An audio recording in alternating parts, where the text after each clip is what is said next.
खुली लूट हो रही है, स्कैम पर scam, Sharda scam, LC hill scam, Guwahati smart city scam, flyover scam, जमीन का स्कैम, संपदा का स्कैम।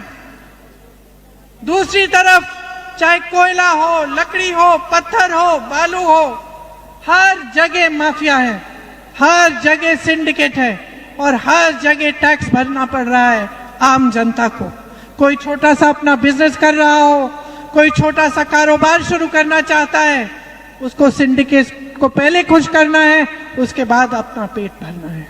ये है आज स्थिति असम की, और इस स्थिति को अगर आप नहीं बदलेंगे तो कौन बदलेगा? आप बताइए मेरी बहनें, आप अपने बच्चों के लिए एक मजबूत भविष्य चाहती हैं कि नहीं? हर मां चाहती है, हर मां चाहती है कि बच्चे सुरक्षित हो, कि बच्चों का कहीं अच्छी कहीं नौकरी लग जाए, कमा ले, पेट भर ले, अपने परिवार की अच्छी तरह से देखभाल कर ले। लेकिन आज आपके बच्चों को ये मौका असम में नहीं मिल रहा है। रोजगार घट रहे हैं, महंगाई बढ़ रही है, जिस तरफ आप देखें संकट ही संकट है।